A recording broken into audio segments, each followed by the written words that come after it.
할렐루야. 오늘은요, 우리 에고에이미 시리즈 보고 있습니다. 오늘은 에고에이미 시리즈 세 번째 시간인데요. 나는 포도나무요 너희는 가지라고 하는 말씀으로 함께 은혜 나누기를 원합니다. 성경에서 가장 많이 등장하는 동물이 양입니다. 그러면 성경에서 가장 많이 등장하는 나무는 뭐게요? 아유 똑똑해. 아유 오늘 본문 보고 알았지? 포도나무예요. 여러분 이스라엘에서 가장 흔한 나무이기도 하지만 동시에 이스라엘 사람들의 생활에는 없어서는 안 될 소중한 나무이기 때문입니다. 양이 의식주를 다 해결해 주는 그런 가축이라서 성경에 많이 등장하는 것처럼 포도나무도 그래요. 이스라엘 그 산악지대가 다른 곡식은 몰라도 그 포도나무를 포도 재배하기에는 아주 안성맞춤이라 포도나무를 많이 기릅니다. 이스라엘에서 어느 정도로 포도 농사가 잘 되는지 정말 먹어보니 정말 달고 정말 좋더라고요. 그런데 얼마나 잘 됐는지 민수기 13장 23절에서 보면은 잘 나타나 있습니다. 또 에스골 골짜기에 이르러 거기서 포도송이가 달린 가지를 베어 둘이 막대기에 꿰어 매고 또 석류와 무화과를 따니라고 했죠. 이걸 보면 이게 무슨 말이냐면 민수기에 등장할 때 가나안 땅을 먼저 탐지하라고 정탐꾼을 보내죠. 그랬을 때 그 가나안 땅에 갔던 정탐꾼들이 포도를 보고서 캐 갖고 오는데 어떻게 캤대요? 둘이 멧돼지 잡듯이 둘이 양쪽에 거기 막대기를 메고 그러고 포도송이를 갖고 왔다. 아유, 뭘 믿어야 할지. 그 성경이니까 당연히 믿어야 되는 거잖아요. 그만큼 포도 농사가 이스라엘은 최고로 잘 되고 아주 포도송이가 크고 아주 풍성하기 때문에 실제입니다. 그렇게 해서 성경에서는요. 그래서 포도나무가 풍요의 상징으로 이렇게 쓰여지는 겁니다. 그런데 이 포도나무가 몇 가지 특징이 있어요. 첫째는요. 포도나무 열매는 참 쓸모가 많은데 비해서 그 나무 자체는 신통치가 않아요. 여러분 포도나무 보셨죠? 덩굴식물이잖아요. 그래서 이 포도나무는 그 가지 자체가 이 나무 자체가 얇아서 너무 연하고 얇아서 목재로도 아무것도 쓸 수가 없고 이거를 나중에 잘 말려서 불쏘시개로밖에 쓸 수 없는 그런 나무가 바로 포도나무죠. 두 번째는 이 포도나무는 그래서 키울 때 특별히 정성으로 키워야만 합니다. 왜냐하면 열매가 중요한 나무잖아요. 그런데 키우다 보면 여러분 뭐 다 보셨을 텐데 키우다 보면 꼭 가지치기를 해줘야 되는 거죠. 꽃이 피고 뭐 이제 어느 정도 열매가 들 때쯤 되면 반드시 가지치기를 그러니까 늘 신경 쓰고 늘 정성으로 보살피지 않으면 어느 때 가지치기를 왜 하죠? 가지치기는 열매를 맺기가 조금 그렇다 싶은 것에는 빨리 쳐내야 열매를 잘 맺는 놈들이 더 신실하게 그 열매를 맺을 수 있도록 해주는 작업이 가지치기잖아요. 그래서 늘 신경 써서 가지치기를 요거 될까? 요거 안 될까? 계속 판단해서 그거를 해줘야 되는 나무라고 하는 거예요. 그럼 우리가 이 두 가지 특성을 보면서 뭘 알 수 있냐면 포도나무는 100% 열매 때문에 키우는 나무구나. 이거를 알 수가 있어요. 자, 반대로 말하면 그러면 열매를 맺지 못하는 이 포도나무는 베어서 버리고 태워버리고 불로 살아 버리려고 하는 이 성경 말씀이 진짜 이해가 가네 이 말이죠. 근데 중요한 건요. 오늘 뭐 포도나무 특강하는 날이 아니고 중요한 건 뭐냐면 우리가 저와 여러분이 성경에서 오늘 본문에서 특별히 예수님이 포도나무고 우리가 그 열매를 맺는 가지로 비유하고 있다는 사실입니다. 그런즉 오늘 이 열매에 대해서 하는 그 말이 곧 저와 여러분에게 다 적용시켜야만 하고 그것을 그대로 적합하게 우리가 받아들여야 되는 말씀이라. 그것이 중요한 거죠. 오늘 여러분 포도나무 비유를 통해서 내 신앙은 이상이 없는지 또한 나는 열매를 잘 맺는 가지인지 여러분이 한번 점검해 보시는 그런 시간이 되시기를 바랍니다. 본문의 내용은 이렇습니다. 그죠? 오늘 본문은 예수님은 포도나무, 그리고 하나님은 농부, 그리고 우리는 그 포도나무에 붙어 있는 가지라고 비유하면서 오늘 본문이 시작이 되죠. 그런데 문제가 하나 발생한 것은 농부이신 하나님이 가지치기를 시작했다는 겁니다. 포도나무 열매를 잘 하기 위해서 가지치기를 시작하셨어요. 가지치기는 아까도 말씀드렸지만 되는 놈을 더 잘 되게 하기 위해서, 안 되는 놈은 제해버리는 그 작업이 가지치기. 그러면 오늘 이거를 다시 우리에게 적용해서 말하다 보면 우리가 다 이곳에 다 예수를 믿는 사람들, 하나님 안에 있는 사람들이지만 그런데 그 중에서 열매를 맺지 못하는 그죠? 열매를 맺지 못한 는 다 제해버리겠다. 이렇게 말씀하시는 것입니다. 굉장히 심각하고 굉장히 참 심각한 말씀이죠. 창세기 4장에 보면 가인과 아벨의 예배가 나와요. 거기 보면은 같은 장소, 같은 환경, 같이 제사를 드렸는데 누구 건 받고 누구 건 받지 않았다고 하는 굉장히 무서운 말씀이 쓰여 있는데, 또 역시 주님이 오셨을 때에도 같이 맷돌을 갈다가 하나는 가고 하나는 남겨진다는 아주 무서운 말씀들이 곳곳에 쓰여져 있다는 거죠. 하나님은 사랑이십니다. 그리고 우리를 하나님이 오래 참으시고 우리를 항상 기다리시고 항상 용서하시는 분임에도 불구하고 성경의 곳곳에서 우리가 긴장하도록 곳곳에 그런 말씀이 숨어져 있어요. 그러면 중요한 건 뭐죠? 그러면 우리가 어떻게 하면 열매를 맺을 것인가? 어떻게 하면 재해버림을 받지 않을 것인가? 어떻게 하면 불에 태워버리지 않을 것인가? 이거에 집중하면 되겠죠. 그럼 우리는 어떻게 열매를 맺을 것인가? 오늘 답이 쓰여 있어요. 자, 4절하고 5절입니다. 4절하고 5절 여러분이 읽어보세요. 시작.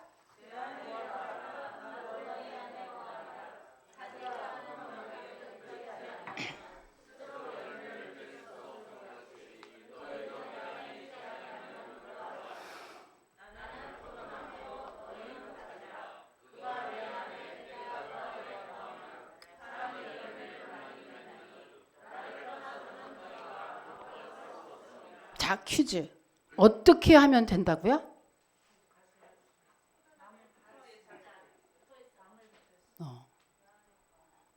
내 안에 거하라. 그리고 포도나무에 잘 붙어 있어라. 그러면 열매를 맺을 것이다. 라고 말씀하고 있습니다. 여기서 우리가 주목해야 될 점이 있어요. 열매를 맺기 위해서 우리가 너 열매를 맺기 위해서 어떻게 하라라고 하는 다른 어떤 방법이나 아무의 노력도 우리에게 강요하지 않는다는 점입니다. 열매를 맺기 위해서 우리가 할 수 있는 해야 되는 일을 다른 방법 아무것도 없고 오직 잘 붙어만 있으라고 하는 겁니다.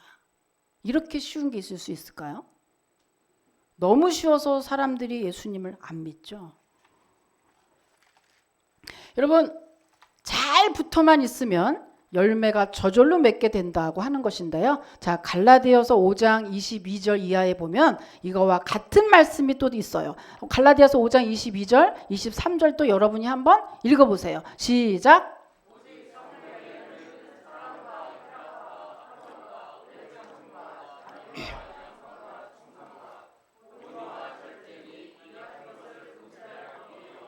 아멘. 여기서 보면요, 여기서도 아주 중요한 것이 들어있는 게 뭐냐면 오직 성령의 열매는 이라고 하는 저 한글, 저것이 영어로 보면요 The fruit of Spirit이에요. 그럼 뭐냐 하면 여러분 영어 시간에 다 배웠잖아요. 그죠? 영어는 하나가 아니고 여러 개가 있을 때는 복수를 사용한다. 이렇게 배웠어요. 그러면 프루츠가 돼야 된다는데 근데 프루트라고 되어 있다. 복수가 아니고 단수로 되어 있네. 그것은 9개가 다 하나의 열매라고 하는 것이거든요. 그 다시 말하면 그게 뭘 얘기하냐? 열매를 맺기 위해서, 사랑을 맺기 위해서, 온유를 맺기 위해서, 희락을 맺기 위해서 참고 이러라는 게 아니고 오직 예수 그리스도에 잘 붙어만 있으면, 예수님을 잘 믿기만 하면 사랑이 저절로, 온유가 저절로, 절제가 저절로, 그렇게 저절로 열매를 맺게 된다고 하는 것이 같은 맥락인 거예요. 정말 그래서 겸손하게 주님 바라보고, 정말 어떻게 하면 예수님 믿는 게 이렇게 쉬울 수가, 그런데 자기 주장이 강한 사람은 예수 믿는 게 이렇게 어려울 수가, 동전의 양면과 같은 것이 신앙생활이더라, 이런 얘기죠. 다시 말하면 예수님과 잘 붙어 있기만 하면 열매는 자동적으로 맺게 된다는 것인데, 여기서 붙어 있다라는 이 말은 무슨 뜻일까? 예수님과의 관계를 의미합니다. 여러분, 많은 성도들이 오해하고 있는 것이 뭐냐면요, 신앙생활을 할 때 많은 성도들이 자기의 존재보다 어떤 행위에 치중하고 그렇게 집착한다는 것입니다. 예를 들면요, 어떠한 일, 그죠? 성도들이 많이 자기의 이 존재를 일로서 확인하는 경우가 비일비재합니다. 예를 들면 내가 하는 이 일이 주로 그래서 재정부 같은 데서 많이 하게 되는데요. 내가 하는 이게 굉장히 힘 있는 부서야. 아니면 내가 이거 하는 거 나 없으면 안 돼. 라고 하는 어떤 일들이 있을 때 그것 가지고 내가 이만저만하고 이렇게 하니 주로 이렇게 이만큼 하니 주님이 기뻐할 거야.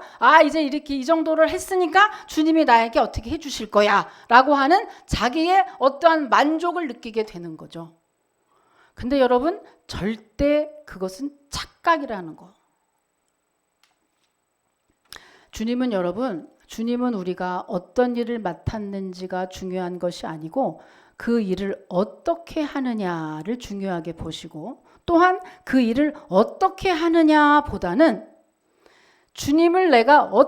내가 주님을 어떻게 생각하는지 주님과 나와의 관계를 더 중요하게 생각하신다고 하는 겁니다. 주님과 얼마나 밀접하게 가까이 되어 있는지, 포도나무이신 예수님께 얼마나 잘 붙어 있는지 말이죠. 주님은 이렇게 주님과 우리가 잘 붙어 있는 관계를 뭐라 그러냐? 주님은 우리에게 친구라고 표현하시면서 주님이 굉장히 기뻐하시죠. 근데 여러분, 전도할 때 흔히 듣는 말 중에 이런 말들이 있어요. 이만저만해서 이렇게 예수 믿으세요. 그러면 제가 옛날에 교회 좀 다녔어요. 제가 옛날에 성가대도 했고요. 제가 옛날에 교사도 했고요. 그러면 이제 그러세요. 여러분, 잘 생각하면 그 말이 참 이상하지 않습니까? 예수님을 정말 믿고 있느냐, 내가 예수님과 어떤 관계냐 라는 얘기를 해야 정상인데, 나 옛날에 성가대 했고요, 교사 했고요, 너 잘 알고 보면 장로고요. 일로서 자기를 표현한다는 거예요. 일로서 자기를 확신하고 그걸로 자기를 지금 표현하고 있는데, 그건 굉장히 잘못된 발상이죠, 사실은요. 왜요? 왜 그렇습니까? 여러분 지금 일하고 계시잖아요. 이런데 어떠죠? 여러분, 충만하지 않아도 일을 할 수 있어요. 책임감 때문에 일할 수 있고요. 다 해본 나머지 아니겠습니까? 저도 언제나 즐거워서 언제나 주님 생각하고 하는 게 아니라 책임감 때문에 할 때도 있고, 사람 관계 때문에 할 때도 있고, 이런저런 이유 때문에 할 때도 있는데, 어떤 때는 주님을 일을 하는데 주님과 무관하게 그 일을 하고 있는 자신을 발견할 때가 있잖아요. 그건 무슨 말이죠? 그러니 그 일로서 자기의 신앙을, 척도를, 그거를 기준을 정한다는 것은 얼마나 위험한 발상인지, 직분으로, 자기의 일로 내 신앙은 어느 정도야 라고 그것을 기준으로 하는 것이 얼마나 위험한 발상입니까? 그러기 때문에 주님은 그 일 갖고 우리를 평가하지 않는다는 거죠. 어떻게 하느냐, 얼만큼 신실하게 하느냐가 중요하지 무슨 일을 하느냐는 전혀 관심이 없다는 사실입니다.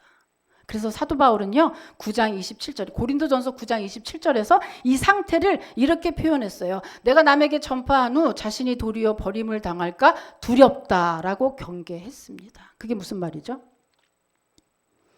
주님과 관계 속에서 주님과 관계없는 일을 할 때, 그 주님과 무관한 일을 할 때 도리어 그 사람은 복을 받는 게 아니라 도리어 더 망하게 될 수도 있다라고 하는 경고성 발언이죠. 그만큼 우리가 치중해야 될 것은 그 어떤 것도 아닌 나와 주님과의 관계, 그것이 성도에게 있어서 가장 중요한, 그리고 지금 이 시간도 가장 우리에게 필요한 것은 바로 주님과의 관계, 이것이 가장 중요하고 가장 시급한 일이라고 하는 것이고요. 오늘 열매 맺는 비결이 뭐예요? 성도가 열매를 많이 맺는 비결은 뭐예요? 여러분, 열매는요 각각입니다. 그럼 열매가 뭐예요? 열매는요 아까 봤든지 성령의 9가지 열매, 인격의 열매부터, 전도할 때 전도의 열매부터, 그리고 우리가 살아갈 때 물질의 풍요한 열매부터 각각의 열매들이 가득합니다. 다양합니다. 그런데 그 열매 공통점이 뭐라는 거예요? 그 열매를 얻을 수 있는 비법이 뭐라는 거예요? 그냥 예수님과 잘 붙어 있으라는 거예요. 그냥 예수님이 내 안에 잘 붙어만 있으면, 그럼 궁금합니다. 자, 그럼 붙어 있다는 것이 무슨 뜻이에요? 어떤 거예요? 여러분, 기는 놈 위에 뛰는 놈 있고 뛰는 놈 위에 나는 놈 있다, 이런 속담이 있는데 요즘 젊은 사람들 여기다 뭐 하나 붙였죠, 그죠? 뭐죠? 나는 놈 위에 붙어 다니는 놈 있다. 나는 놈 위에 붙어 다니는 놈 있다. 근데 영적으로 보면 명언이에요. 가장 센 놈은 뭐예요? 예수님께 붙어 다니는 놈이다 이거예요. 여러분, 신앙생활은 내가 하는 게 아니에요. 신앙생활에 있어서 내가 할 게 없어요. 오직 주님 해주세요. 주님한테 붙고 주님한테 얘기하고 주님한테 누가 부탁 잘하나? 부탁 잘하는 사람이 신앙 좋은 사람이요. 늘 내가 하려고 골머리 짜는 사람은 신앙 없는 사람이에요. 그러면 예수님께 붙어 있다는 그 의미는 뭐죠? 어떻게 해야지 되죠? 자, 2가지부터 중요해요. 자, 첫째, 붙어 있다는 것. 첫째, 어떻게 해야 돼요? 첫째는요, 그분의 말씀이 내 안에 머무르게 하는 거. 이게 붙어 있는 것. 첫 번째예요. 뭐라고요? 그분의 말씀이 내 안에 머무르게 하는 거. 자, 7절 한번 읽겠습니다. 7절 시작.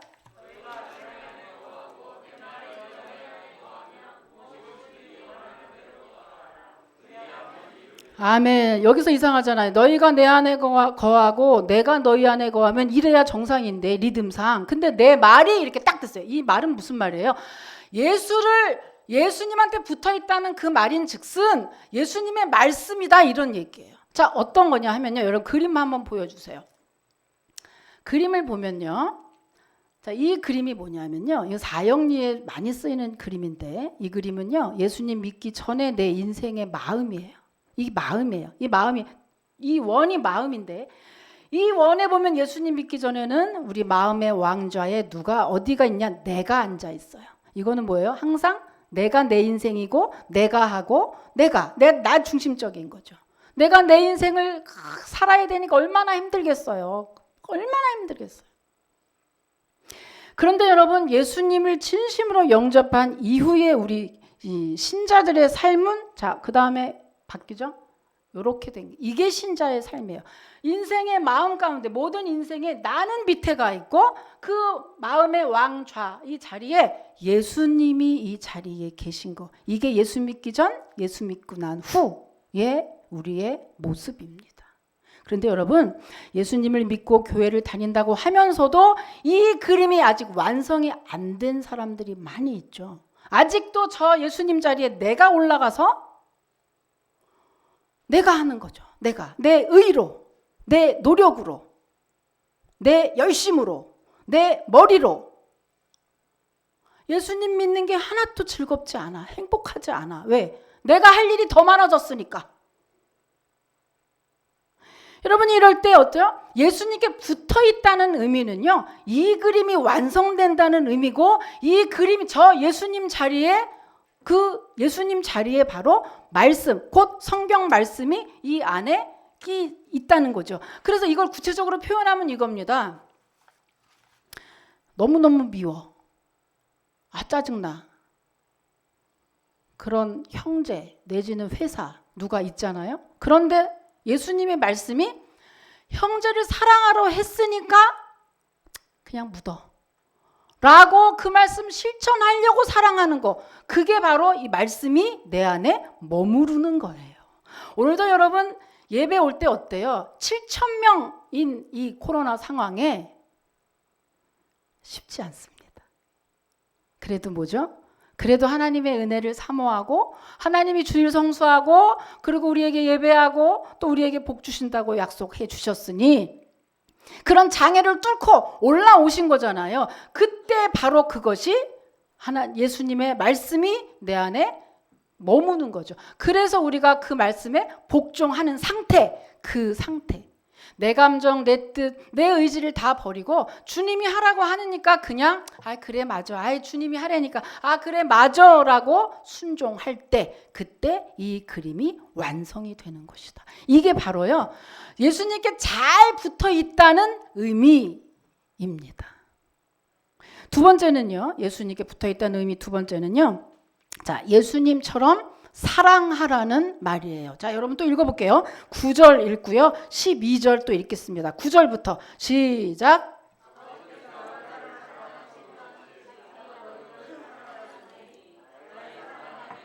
(12절) 시작.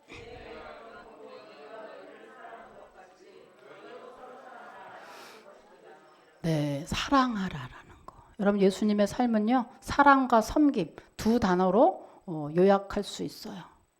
예수님의 사랑은 뭐 말 안 해도 알잖아요, 그죠?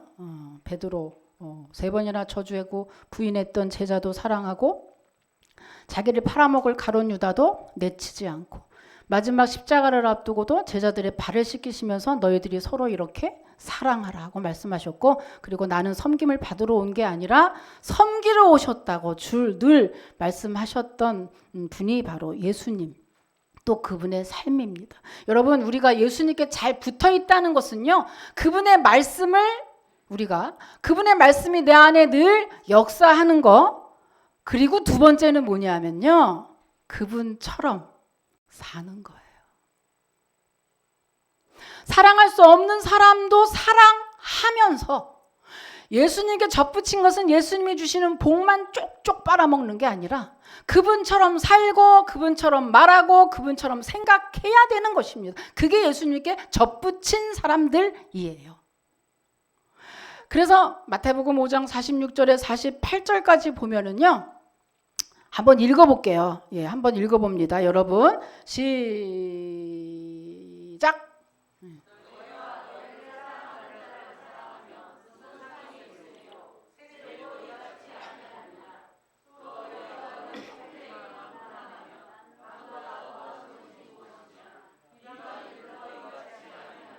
네.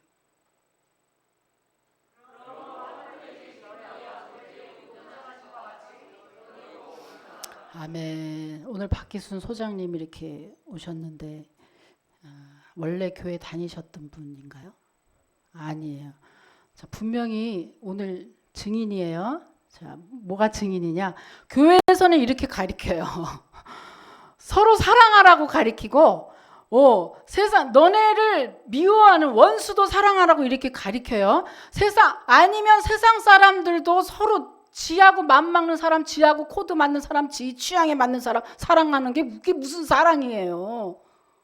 그건 안 시켜도 다 할 수 있어. 내 취향에 안 맞는 사람을 사랑하라고 예수님이 말씀하셨고 그렇게 배워주고 있어요. 그러니 세상상에서 교회를 너무 하다가 보면 못할 수도 있고 실수하는 거지. 이렇게 예수님은 우리에게 가르쳐 주신답니다. 꼭 좀 너그럽게 봐주세요. 이렇게 하는 게 뭐죠? 예수님의 사랑. 예수님께 접붙인 사람들은 이렇게 살아야 된다. 내 감정대로 살지 않는다. 이거죠. 여러분, 이 모든 것에, 이 접붙인 것의 모든 열매는요, 곧 하나님이 영광을 받으시기 때문에 우리들에게 자꾸 열매를 맺으라고 하세요. 여러분, 우리 한 5060? 5060이나 뭐 7080은 뭐 당연히 아는데, 여러분, 조지 포먼이라고 아시죠? 조지 포먼. 자, 사진 한번 보여주세요. 조지 포먼. 챔피언입니다. 핵펀치. 아시겠어요? 이분. 세계 헤비급 챔피언 20대 핵펀치로 챔피언 벨트를 차지했었는데 은퇴했다가 이분이 45세에 다시 챔피언 벨트를 차지했습니다. 20년 만에. 자, 이게 어떻게 된 일인지 여러분, 그동안에 무슨 일이 있었는지 이 조지 포먼이요. 그 20대 때 이제 챔피언이 될 때 1974년에 무하마드 알리에게 KO패를 당하죠.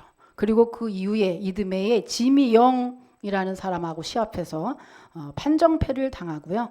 그때 그 충격, 그 아픈 그 충격 때문에 이 사람이 경기 직후에 심장마비로 가사 상태에 빠지게 되고, 그래서 그때 죽음 속에서 예수님을 만나게 돼서 극적인 회심을 경험하게 됩니다. 그리고 그는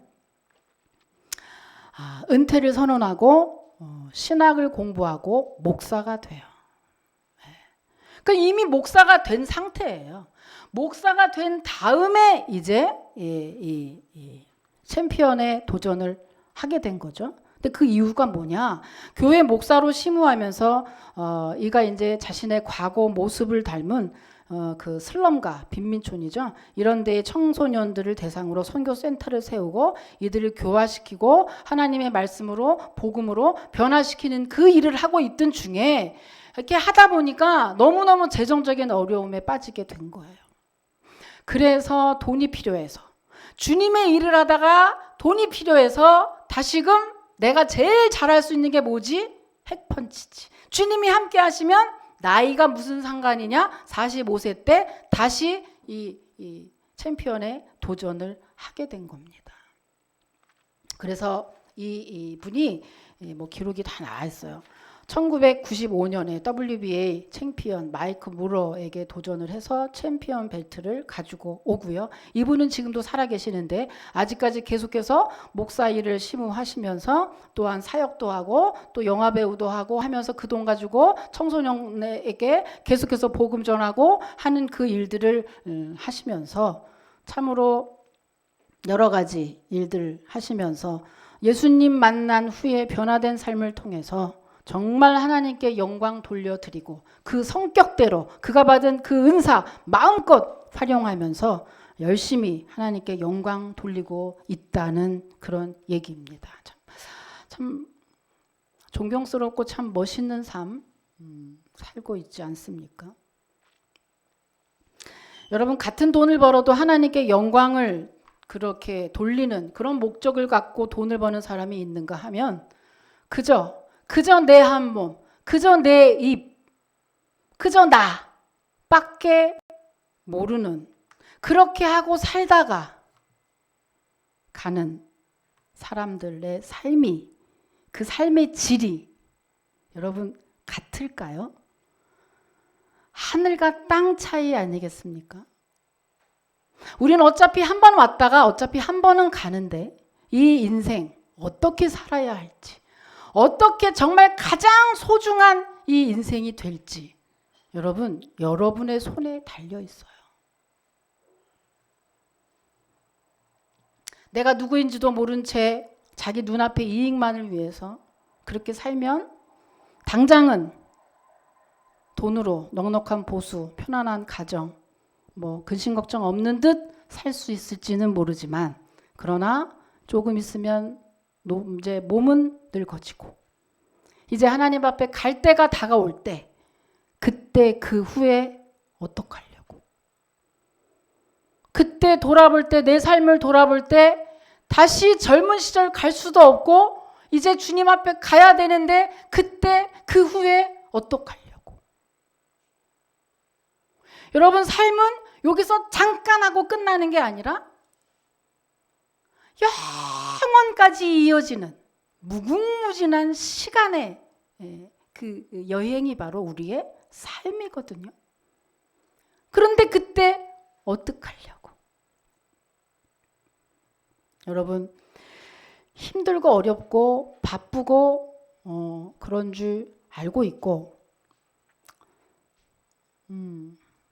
저도 하늘에서 뚝 떨어진 사람이 아니라 여러분과 함께 이렇게 코로나 통해 계속해서 교회에 안 좋은 이미지가 훼손이 되면서 참 막막한 이때, 똑같은 이때, 낙심밖에 할 수 없을 이때, 그럼에도 불구하고 우리는 낙심하지 않는다는 거죠. 낙심이 오지만 예수 이름으로 물러가.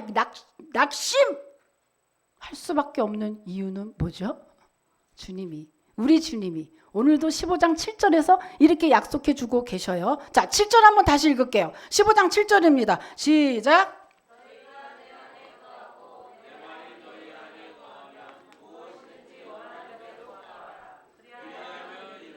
그리하면 이루리라고 약속을 해주셨다는 겁니다. 자, 이제 말씀을 마치겠습니다. 여러분 오늘 말씀에 비추어 보시면서 여러분 자신에게 이런 질문을 한번 해보시죠. 나는 지금 예수님과 어떤 관계를 유지하고 있나? 나는 예수님과 끊임없이 교제하고 있는가? 내 할 말만 하고 주님의 음성을 듣지 않는 건 아닌가? 주님이 뭐라고 하시는지 나는 언제나 궁금해하고 있는가?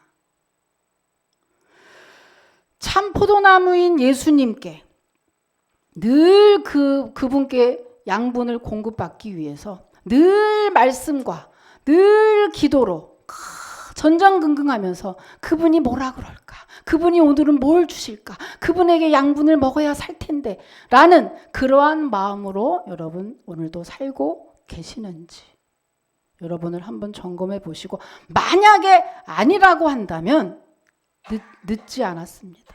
늦지 않았어요. 만약에 아니라면 여러분 겉모양은 멀쩡한 가지처럼 줄기에 붙어 있지만 하나도 열매 맺지 못하는 가지는 언젠가 하나님 앞에 불태움을 받을 수밖에 없습니다. 그러나 아직은 늦지 않았습니다.